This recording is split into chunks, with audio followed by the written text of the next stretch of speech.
Hello. And welcome to my car and the second episode of the rank and rave concept, which of course has now transformed into something else. Rank and race, that is. But first things first, something quite unexpected took place just a while back. I got requested by a hardcore fan who was asking if I should make a Megadeth related ranking video in the near future. And yes, that was about to come anyway. And since somebody really requested me, let's make it more than one just then. So today, while driving back home from work, I'm initiating probably a 3-episode Megadeth related ranking series. And in this first episode, I'm gonna leave the albums untouched, but go for something completely different, which is Megadeth's tremendous, numerous lead guitarists that they have had over time, 8 of them in total. So I'll be putting them in order from worst to best with quite arbitrary criteria. So let's go. On place 8, we have a guy who in a way reminds me a bit of J.K. Lee, which is of course an advantage for this guy, but not enough to lift him like above from that place number 8. The guy being Jeff Young, having appeared only on one album, the So Far So Good So What album, which is actually criminally underrated one in my opinion, but Jeff might not be that underrated guitar player, even though I enjoy his playing, which means that I enjoy each of these Megadeth lead guitarists playing one way or other. But Jeff, despite having kind of the full package of what it takes to be a successful lead man, all the chops and techniques that he uses, I just think he doesn't connect the dots very well. So if I had to name one particular favorite solo by him, I'm really having a hard time finding one. And to go for something, I just have to stay honest to myself, and my pick from Jeff's catalog is the Hook in Mouth lick. It's more of a lick than an actual solo, and probably written by Dave and not Jeff himself. But the part that comes before Dave's tapping part that reiterates itself a few times within the song. That's great playing and sounds great.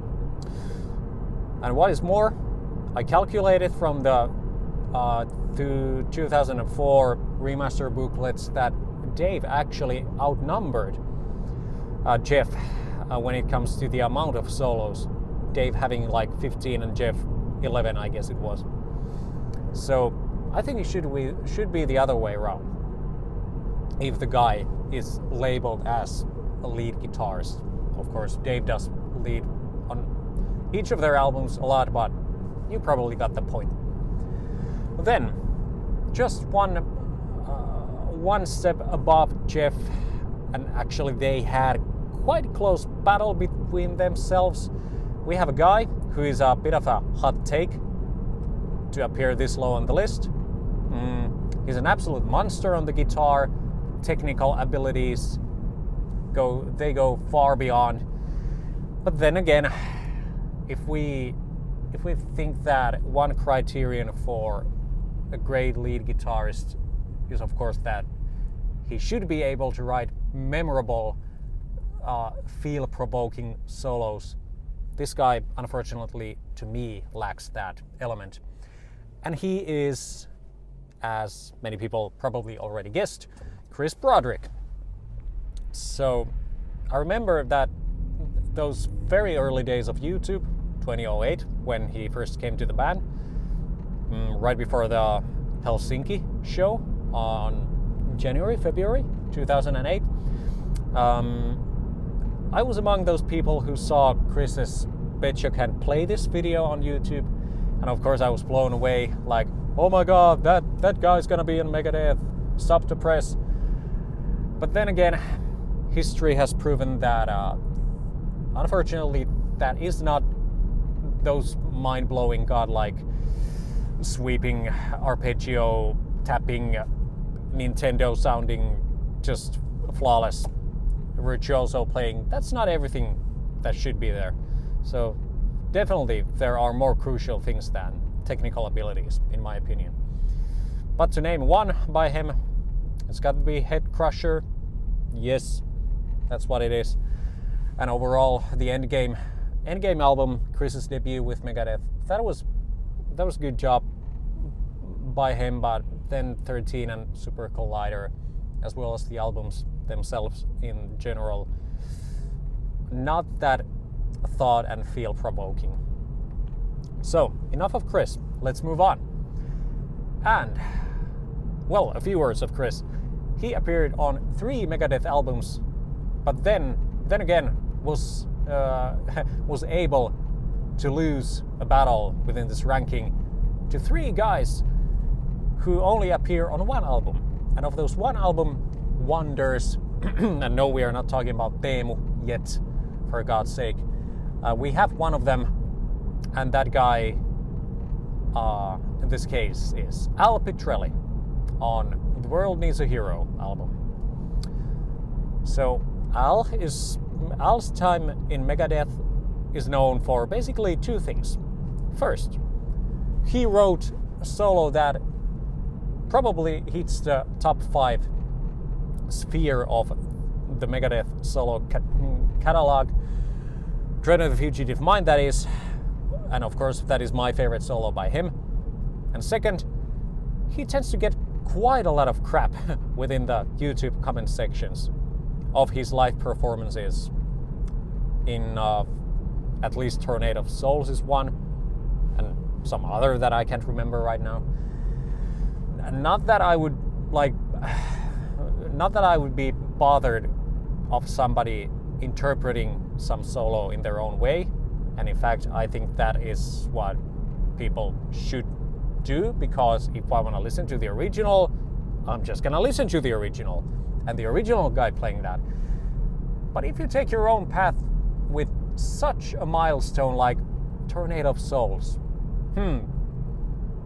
you're facing quite a risk.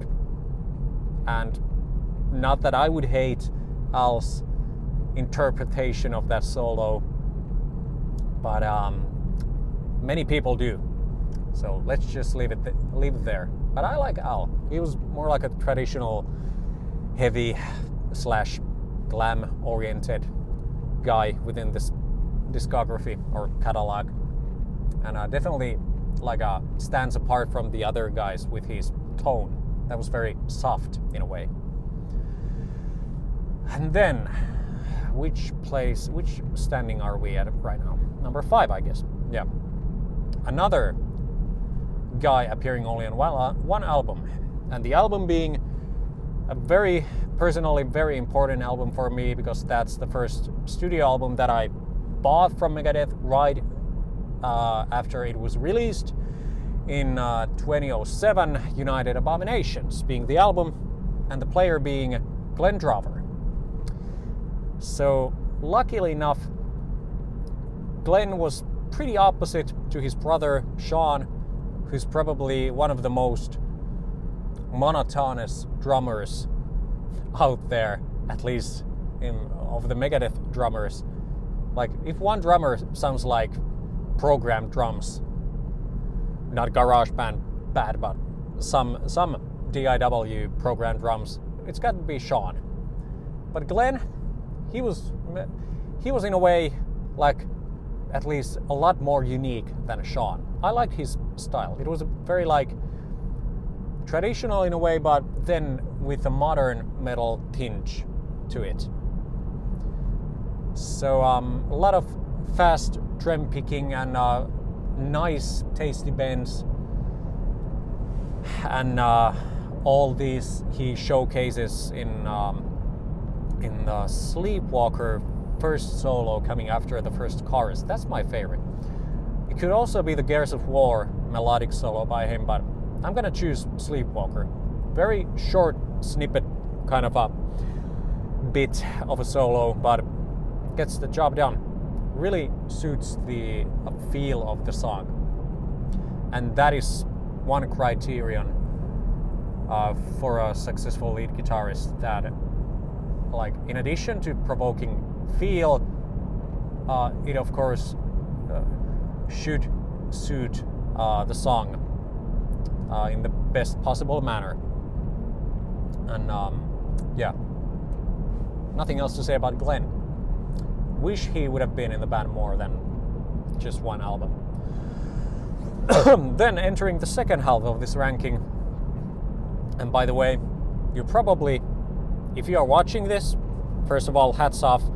I really hope that if somebody actually clicked on this video, you're doing it for the audio purposes. But if you are insisting on watching this, there's nothing much I could do for the lighting as I'm in the tunnel. So pardon me for that. Let's enter the second half of the guys, the Big Boys League, that is. So these guys are the cornerstones of the Megadeth lead guitarists, and first one to appear of them on place number 4, we have the other Chris Poland. Appearing on The Killing Is My Business and Business Is Good, Peace Sells But Who's Buying, and The System Has Failed later on. And Chris, first of all, he made an absolute fantastic duo with Dave. So Dave being more like a straightforward, classical, shreddy guy, and Chris adding his own jazzy, very unorthodox playing. They made a great combo. And of Chris's solos, well, of the ones that I could think right now, some might think that I'm mainly joking here, and maybe I am a bit, but bear with me, I got a serious point here.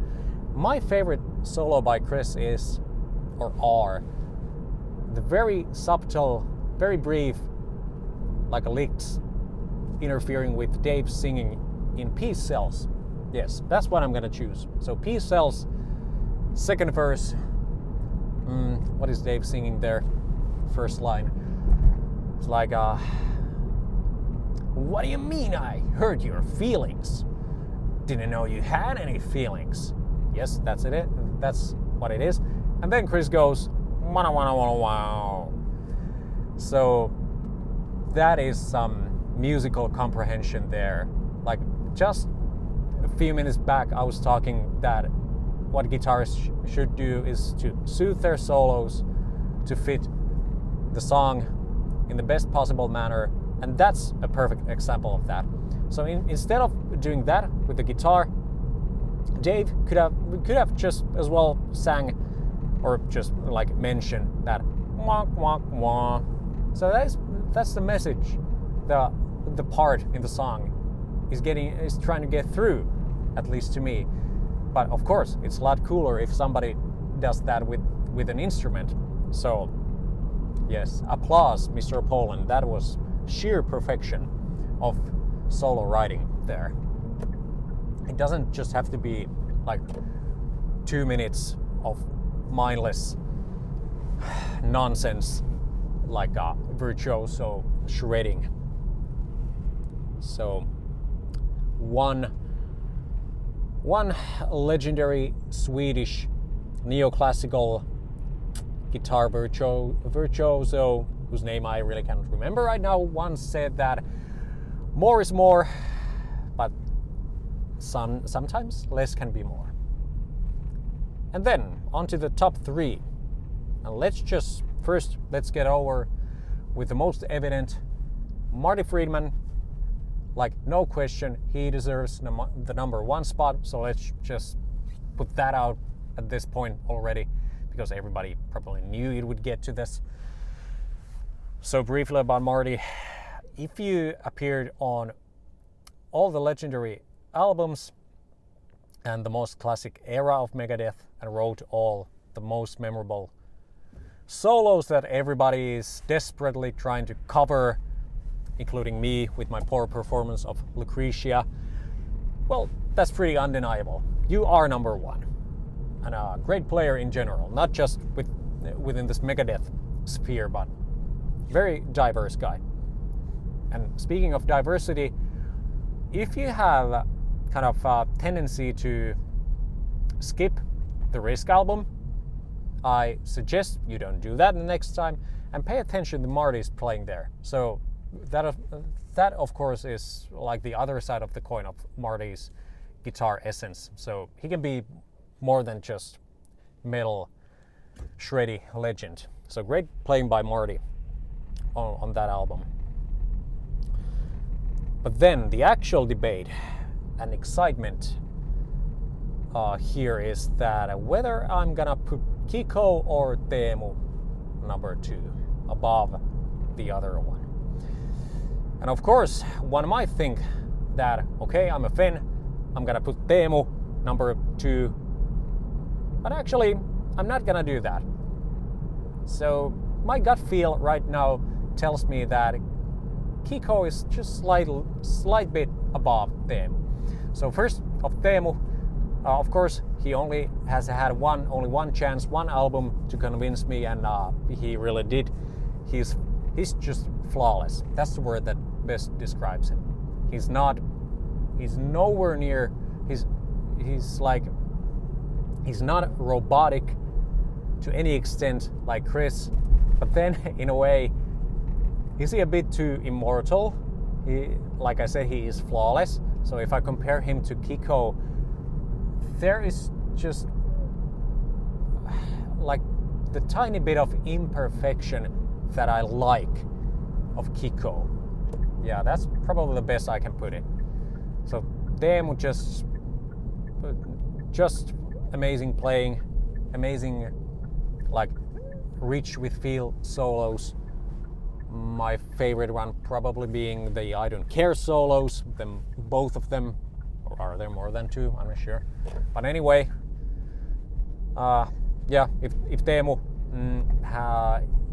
would have had, or will have, another album with Megadeth, maybe tables might turn, because actually, if we compare the self-titled album, the latest one, Megadeth, to Dystopia, Kiko's debut, Teemu actually outshreds Kiko very bad.